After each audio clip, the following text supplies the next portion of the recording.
வணக்கம். விஎஸ் ஜோதிடம். இந்த ஜோதிட சேனலில் குரு பெயர்ச்சி பலன்கள் 2025 வருகின்ற 8ஆம் தேதி 10ஆம் மாதம் 2025 குரு பகவான் அதிசார பயிற்சி என்று சொல்லக்கூடிய குரு பெயர்ச்சி நடக்க இருக்கிறது. அதிசார குரு பெயர்ச்சி என்றால் ஒரு ராசியில் இருக்கின்ற குரு பகவான் அதிவேகமாக பயிற்சி பெற்று தனது உச்ச வீட்டில் அமருவதைத்தான் அதிசார பயிற்சின்னு சொல்லுவாங்க. இந்த பயிற்சியாகப்பட்டது அதிசாரம் என்று சொன்னாலே குரு பகவானுக்கு மட்டும்தான் நடக்கும்.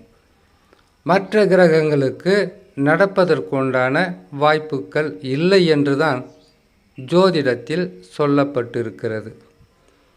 அந்த வகையில் குரு பகவான் பயிற்சி பெற்றால் 5 ராசிக்காரர்களுக்கு நற்பலன்களையும் மீதம் உள்ள 7 ராசிகளுக்கு கெடு பலன்களையும் மத்தியம பலன்களையும் கொடுத்தே ஆக வேண்டிய கட்டாயத்தில் இருப்பார். சென்ற மாதங்களில் அதிகமாக கெடு பலன்களை அனுபவித்து வந்த ராசிகள் இப்பொழுது நற்பலன்களை அடையும்.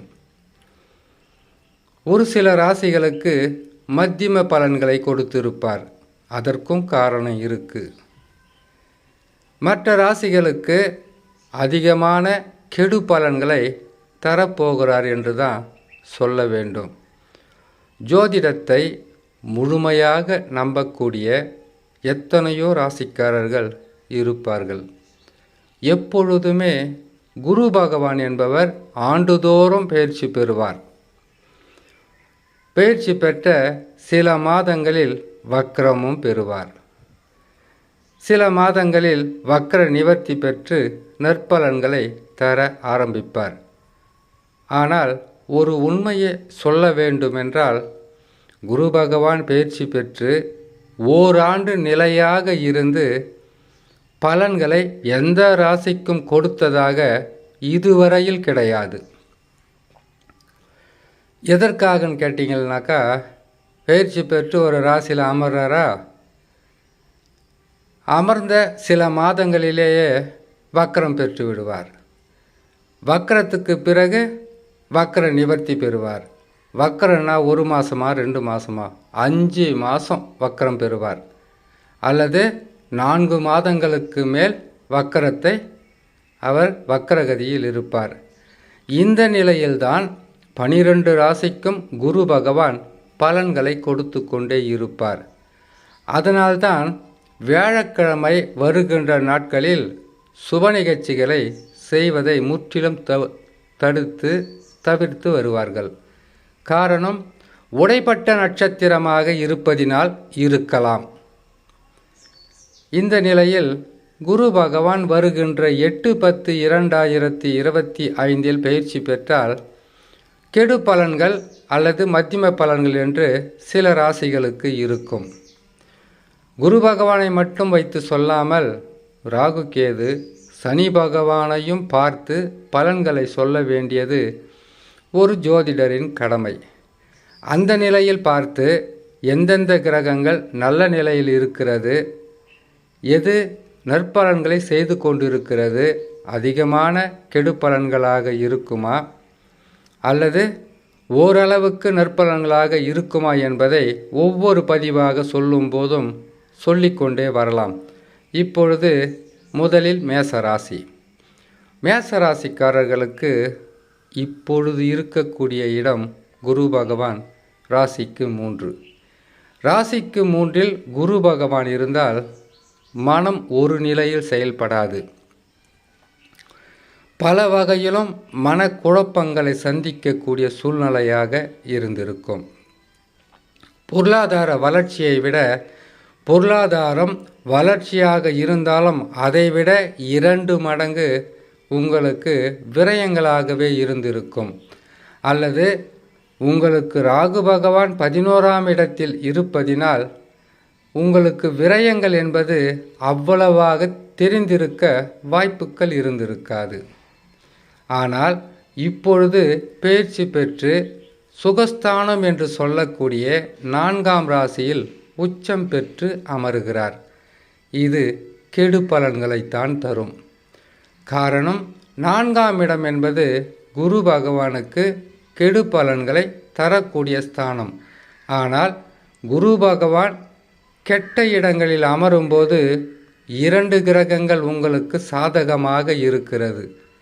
அதுதான் ராகு கேது. இவர்களை தாண்டித்தான் குரு பகவான் உங்களுக்கு கெடு பலன்களை தர வேண்டும். இருந்தாலும் பொருளாதாரம், வசதி வாய்ப்பு, செய்யும் தொழிலில் வளர்ச்சி, குடும்பத்தில் சந்தோஷம், சுப நிகழ்ச்சிகளை செய்து வெற்றி பெறக்கூடிய ஸ்தானத்தில் குரு பகவான் நல்ல நிலையில் இருந்தால்தான் நன்மைகள் நடக்கும். சிறு தடைகளாக இருக்கலாம் அல்லது பெரிதளவு பிரச்சனைகளாக இருக்கலாம். ஆனால் குரு பகவான் 4ஆம் இடத்தில் இருக்கும்போது சுகஸ்தானத்தை கட்டாயமாக கெடுக்காமல் இருக்க மாட்டார். கவனமாக இருந்தால் போதும். ராகு கேதுக்கள் நல்ல நிலையில் இருக்க வரையில் உங்களுக்கு பெருசாக பாதகன்னு சொல்லிவிட முடியாது. சொன்னாலும் அது உண்மையாக இருக்காது. ஆகையால் கவனமாக இருந்தால் போதும் மேசராசிக்காரர்கள். அடுத்தது ரிஷபராசி. ரிஷபராசிக்காரர்களுக்கு இப்பொழுது இருக்கக்கூடிய சூழ்நிலையிலிருந்து முற்றிலும் மாறுபட்டு 3ஆம் ராசியில் அமருவது புத்தி கெட்டத்தனமாக செய்துட்டேன், தேவையில்லாத குழப்பங்களை சந்திப்பதும், வாழ்க்கையில் பல வகையான பின்னடைவாக இருந்தாலும் உங்களுக்கு அது பெருசாக இருக்காது. 3ஆம் இடம் என்பது பாதகஸ்தானம்தான். உடல் நலத்தில் பாதிப்பு, மனநலத்தில் பாதிப்பு, செய்கிற தொழிலில் சில சிக்கல்கள், அது மட்டும் இல்லாமல் நீங்களே உங்களை அறியாமல் சில தவறுகளை செய்ய வைப்பார். ஆனால் படுபாதகம் சொல்லக்கூடிய அளவிற்கு இருக்காது. அப்படி படுபாதகமாக இருக்கிறது என்றால் கட்டாயமாக தசா சரியில்லாமல் இருந்தால்தான் அப்படி இருக்கும். மிக கவனமாக இருங்க. 3ஆம் இடம் மட்டுமல்ல, 3ஆம் இடத்தில் இருக்கிறார். அடுத்தது 4ஆம் இடத்திற்கு செல்வார்.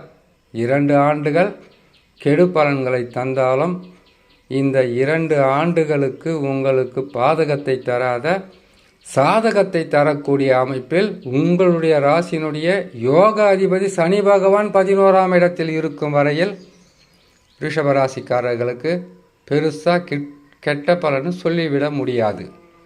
இருந்தாலும் விழிப்புடன் இருக்கணும். ஏன்னு கேட்டீங்கன்னாக்கா குரு பலம் ஒவ்வொரு ராசிக்குமே தேவை.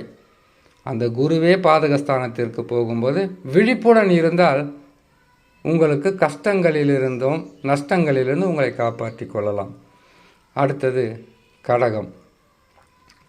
கடகராசிக்காரர்களுக்கு உங்களுக்கு எப்படி ஆறுதல் சொல்ல முடியும்னு சொல்லவே முடியாது. காரணம் ஏன்னு கேட்டிங்கன்னாக்கா உங்களுக்கு எப்போவுமே கெட்ட பலன்களை தருகின்ற அமைப்பில்தான் கிரகங்கள் அமர்ந்திருக்கிறது.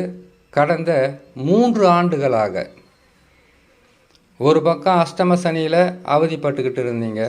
இப்போ அந்த அஷ்டமஸ்தானத்திலே ராகு உட்கார்ந்துருக்கிறார். உங்கள் ராசிக்கு 2ஆம் ராசி என்று சொல்லக்கூடிய இடத்துல கேது பகவான் இருப்பது இது படுபாதகம். இப்போது விரய குருவாக இருக்கிறார், ஜென்ம குருவாக மாறப்போகிறார். ஜென்ம குரு என்பது வனவாசம் சொல்லுவாங்க. இருக்கிற இடத்த விட்டு போகிறது, குடும்பத்தை விட்டு பிரிகிறது, உங்களுடைய மனநலம் சரியில்லாமல் போகிறது, குழப்பங்கள் அதிகமாவது, உடல் நலத்தில் பாதிப்பை கொடுப்பது, குடும்பத்தில் யாராவது ஒருத்தர் உடல்நல பாதிப்பால் அதிகப்படியான விரய செலவுகளை தருவது, இப்படியெல்லாம் அடுக்கிக் கொண்டே போகலாம். ஆனால் உங்களுக்கு இருப்பதிலேயே இப்பொழுது ஆறுதலாகவும் மன நிம்மதியாகவும் கொஞ்சம் இருப்பதற்கு வழிகாட்டக்கூடிய கிரகமாக சனி பகவான் ராசிக்கு 9இல் இருக்கிறார். இது மட்டும்தான் உங்களுக்கு மன ஆறுதலையும் தைரியத்தையும் கொடுக்கும். ஆனால் ராகு கேதுக்கள் சரியில்லை, குரு பகவானும் சரியில்லை என்பதனால் ஓராண்டு பொறுமையாக இருந்தால் போதும். ஒரு வருஷம் பொறுத்திருந்து அதிகப்படியான நன்மைகள் கிடைச்சிடுமான்னு கேட்டிங்கனாக்கா 8ஆம் இடத்தில் சனி பகவான் கெடுத்தாலே 11ஆம் இடத்தில் தான் அவரால் கொடுக்க முடியும்.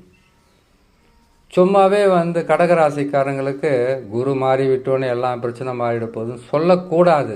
நான் அந்த மாதிரி இது வரைக்கும் நான் சொல்லவும் மாட்டேன். ஏன்னு கேட்டிங்கன்னாக்கா, குரு பகவான் மட்டும் ஒருவருடைய ஒரு ஜாதகத்தையும் ஒரு ராசியையும் முடிவு செய்வது கிடையாது. ராஜ கிரகங்கள் என்று சொல்லக்கூடிய குரு, சனி, ராகு, கேதுக்கள் தான் முடிவு செய்யணும். அந்த வகையில் பார்த்தீங்கன்னாக்கா, நல்லா யோசனை பண்ணி பாருங்கள். கடகராசிக்கு மிக மிக கெடு பலன்களை தந்தே ஆக வேண்டும் என்று ஒற்றை காலில் நிற்கக்கூடிய கிரகங்கள் தான் சனி, ராகு, கேது. இந்த 3 கிரகங்களும் பகை கிரகமாகவும் எதிரி கிரகமாகவும் விரோதி கிரகமாகவும் இருப்பதினால் உங்களுக்கு எண்ணற்ற தொல்லைகளை கொடுக்காமல் போக மாட்டார்கள். அதை நீங்கள் அதிகமாக கஷ்டத்தை அனுபவிச்சிருந்தீங்கன்னாக்கா சொல்கிறது உங்களுக்கு சட்டுன்னு புரியும். திருமணம் ஆகாது இருந்தாலும் அவங்களுக்கு பெருசாக பாதகம் இருக்காது. ஏதோ கொஞ்சம் கஷ்டம் வந்திருக்கும், நஷ்டம் வந்திருக்கும், இழப்புகள் வந்திருக்கும், போயிருக்கும். திருமணமாகி குடும்பத்தில் இருப்பவர்களுக்கும் குடும்பத்தை சுமந்து பிள்ளை, கணவன், மனைவி, குடும்பத்தை சுமப்பவர்கள் தான் அந்த குடும்பத்தில் அவங்கள உதாசனப்படுத்துகிற ஒரு பெரிய பிரச்சனை இருக்குது பார்த்தீங்களா. இந்த வாழ்க்கை நமக்கு எதுக்குன்னு சொல்லக்கூடிய அளவுக்கு மன வேதனைகளை கொடுத்துருக்கும். இந்த வருஷம் குரு பகவான் கெட்டதை செய்தாலும் அடுத்தது 2ஆம் இடத்துக்கு வந்தால் நன்மையை தான் செய்வார். ஆனால் அஷ்டம சனியாக இருந்த சனி பகவான் கெடுத்ததை நீங்கள் 4 மடங்கு 5 மடங்கு பெற வேண்டுமென்றால் இந்த சனி பகவான் உங்களுக்கு 11இல் வர வேண்டும். அதுக்கு இன்னும் சில ஆண்டுகள் இருக்குது. உங்களுக்கு இந்த குரு பயிற்சி என்பது சற்று பாதகத்தை தந்தாலும் மன ஆறுதலாக உங்களுக்கு சனி பகவான் இருக்கிறார். பொறுமையாக இருங்க. நீங்கள் எதிர்பார்த்ததை விட பல மடங்கு நன்மைகளை செய்யக்கூடிய வருடங்கள் வரப்போகிறது. அதுவரையில் உங்களுக்கு அனுபவ பாடங்களை நடத்தி கொண்டு தான் வருவார். உங்களுக்கு பணக்கார யோகம், கோடீஸ்வர யோகம் பொய் சொல்லக்கூடாது. அது அனுபவத்திற்கு ஒத்து வராது. சொல்லலாம், நல்லது நடக்கும்போது இந்த 4 கிரகத்தையும் பார்த்து நன்மைகள் நடக்க போகிறதுன்னு கட்டாயம் சொல்லலாம். இந்த ஓராண்டு சற்று பொறுமையாக இருங்க. அடுத்ததாக இருப்பதிலேயே ராசிக்கு 10ஆம் இடமாக வருவது துலாம் ராசிக்காரர்களுக்கு. துலாம் ராசிக்காரர்களை பார்ப்பதற்கு முன்பதாக சிம்ம ராசியும் பார்த்துடலாம். சிம்ம ராசிக்காரர்களுக்கு சனி பகவான் ராசிக்கு 12இல் வரப்போகிறார். ஆட்டம் ஆரம்பமாகுதுன்னு தெரிஞ்சுக்கலாம். ஏன்னு கேட்டிங்கன்னாக்கா, குரு பகவான் 11ஆம் இடத்தில் இருக்கும்போது நன்மைகளை செய்தார். ஆனால் ஒரு வருஷம் பூரா இல்லாமல் சில மாதங்களிலேயே அவர் மாற்றம் பெறுவதால் உங்களுக்கு கெட்ட நேரம் தான் சொல்லணும். ஏன்னு கேட்டிங்கன்னாக்கா, ஒரு வருஷம் இருந்துட்டால் மட்டும் அவர் 365 நாள் நன்மை செய்ய போகிறதில்ல.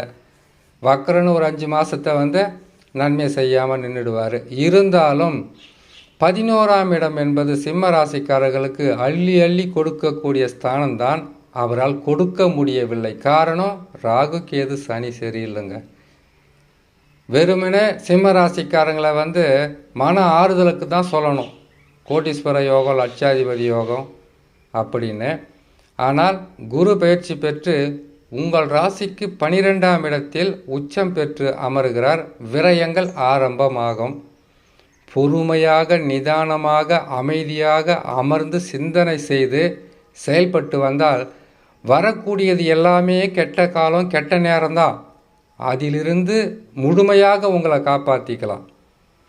கொஞ்சம் நீங்கள் அவசரப்பட்டாலும் இழப்புக்கள் பெரியதாக இருக்கும். மிக கவனமாக இருக்கணும் சிம்ம ராசி. இந்த பதிவை தனியாக போகிறோம், கேட்டு பயன்பெறுங்க. அடுத்ததாக துலாம் ராசி. துலாம் ராசிக்காரர்களுக்கு 9இல் இருந்தார். ஒரு பக்கம் கேது. இப்போ கூட கேது நல்லா தான் இருக்கிறாரு. 10ஆம் இடத்திற்கு குரு பகவான் வருவதனால் பல வகையில் உங்களுக்கு பின்னடைவாக இருந்தாலும், தொழில் மாற்றம் இருந்தாலும், மன சஞ்சலம் இருந்தாலும், குழப்பங்கள் இருந்தாலும், பொருளாதார வளர்ச்சி இல்லாமல் போனாலும் 11ஆம் இடத்தில் இருக்கிற கேது பகவான் காப்பாற்றி வருவார். நம்பிக்கையுடன் இருக்கலாம். 11இல் ஒரு கிரகம் இருக்கும்போது பெருசாக பாதகமாக வராது. நீங்கள் நம்பிக்கையோடு இருக்கலாம். ஆனால் ஒன்று, ஒரு மனிதனுக்கு வாழ்க்கையில் அனைத்து வகையான நற்பலம் நடக்கணும்னாக்கா அதுக்கு கட்டாயம் குரு பலம் வேணும். அந்த குரு பலம் இல்லாமல் இருக்கிறதுனால தடைகள் வரலாம், தடுமாற்றங்கள் இருக்கலாம், குடும்பத்தில் குழப்பங்கள் வரலாம், செய்கிற தொழிலில் பின்னடைவை சந்திக்கலாம். இதை கூட பொறுமையாக நீங்கள் கொஞ்சம் அமைதியாக இருந்து செயல்பட்டீங்கன்னாக்கா இதிலிருந்து மீண்டு வரலாம். அவசரப்பட்டால் தான் ஆத்திரம் அறிவுக்கு சத்துருவாக இருக்கும். மிக கவனமாக இருக்கணும் துலாம் ராசி. அடுத்தது தனுசு ராசி. இருப்பதிலேயே தனுசு ராசி தான் மிக மிக கவனமாக இருக்கணும்.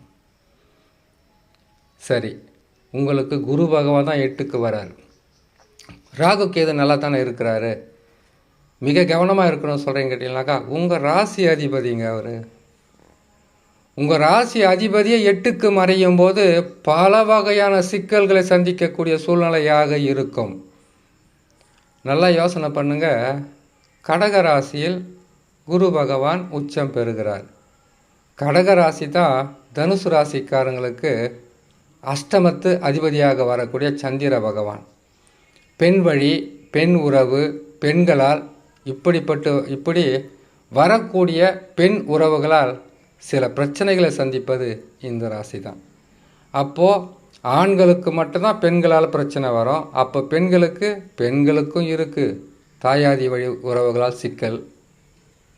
அதுக்கப்புறம் மாமியார் வீட்டில் பிரச்சனை. அதுக்கப்புறம் நாத்தனார், கொழுந்தனார்னு எந்த நாராக இருந்தாலும் அவங்ககிட்டலாம் பிரச்சனை தான். நீங்கள் மனம் வெறுத்து வாழ்க்கையில் தனுசு ராசி பெண்களா தனிமையில் வாழ ஆசைப்படுவீங்க. ஆண்களா, ஐயோ பெண்களுடைய உறவே வேணாடாப்பா, எல்லாமே நம்மளை ஏமாத்துறாங்கன்னு சொல்லக்கூடிய அளவுக்கு இருக்கும். இல்லை, உங்கள் மனநிலை அப்படி இருக்கும். அதனால் தனுசு ராசிக்காரங்க விழிப்புடன் இருக்கணும், மிகவும் கவனமாக இருக்கணும். 8ஆம் இடம் என்பது ஏற்கனவே ரொம்ப கஷ்டப்பட்டுட்டு தான் 6ஆம் இடத்திலிருந்து குரு பகவான் 7ஆம் இடத்துக்கு வந்தார். இப்போது சில மாதங்களிலே பயிற்சி பெற்று 8ஆம் இடத்துக்கு வர்றார். 8ஆம் இடம் என்பது எந்த கிரகத்துக்கும் சிறப்பான பலன்களை தருவதாக பார்த்ததும் கிடையாது, கொடுக்க போகிறதும் கிடையாது. ஆனால் 8ஆம் இடத்தில் கெட்டது தான் நடக்க போகிறதுன்றதை தெரிஞ்சுக்கிட்டாவே போதும். தனுசு ராசிக்காரங்க உங்களை நீங்கள் காப்பாற்றிக்கலாம். என்ன செய்யணும்? தனுசு ராசிக்காரங்கன்னா எப்போவுமே பாருங்கள், ஏறுமுகத்துடன் வாழக்கூடிய ஒரு மிகப்பெரிய ஒரு கொள்கையுடன் இருக்கக்கூடியவங்க தான் தனுசு ராசிக்காரங்க. தேனியை போல சுறுசுறுப்பாக இருக்கக்கூடியவர்கள். ஒருவேளை ஜாதகத்தில் கிரக அமைப்பு சரியில்லைன்னா கொஞ்சம் அவங்க ஸ்லோவாக கூட இருக்கலாம். ஆனால் நிறைய பேர் பாருங்கள் வேகமாக வாழ்க்கையில் செயல்படுவாங்க. அந்த வேகத்தை இந்த ஓராண்டு குறைக்கணும். ராகு கேது தான் நல்லா இருக்காங்க.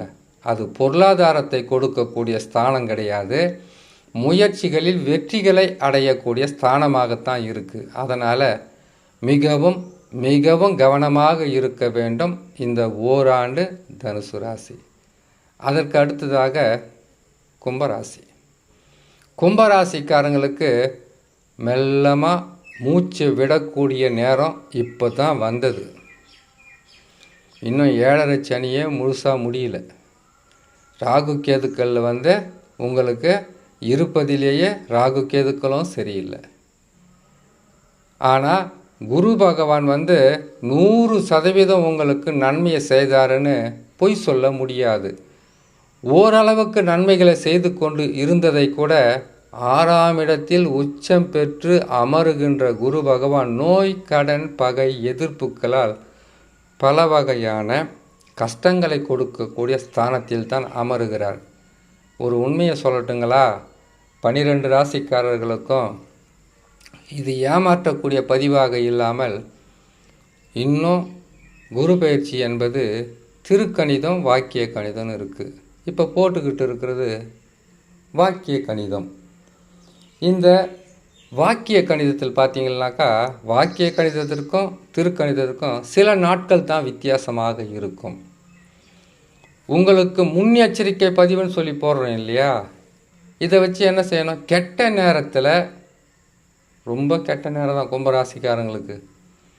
7.5 சனி ஒரு பக்கம், ராகு கேது இன்னொரு பக்கம், குருவும் பாதகமாக வர்றது. இந்த 4 கிரகங்கள் வாழ்க்கையை மாற்றி அமைக்கும், நிம்மதி இல்லாமல் போகும். ஆனால் எத்தனை பிரச்சனைகள் வந்தாலும், எத்தனை துன்பங்கள் வந்தாலும், எவ்வளவு இழப்புக்கள் வந்தாலும் அதை பற்றி மனசுக்குள்ள கவலை இருக்கும், வெளியில் தெரியாத அளவுக்கு வாழக்கூடிய சில ராசிகள்னு வரும். அதில் முதலிடத்தில் கும்பராசி தான் வரும். உழைக்கும், கடினமாக உழைக்கும், அலைச்சல் அதிகமாக இருக்கும். மென்மையான குரலில் அனைவரையும் அரவணைக்கக்கூடிய இந்த கும்பராசிக்காரர்களுக்கு இப்பொழுது வேண்டுமானாலும் கெட்ட நேரம் இருக்கலாம்.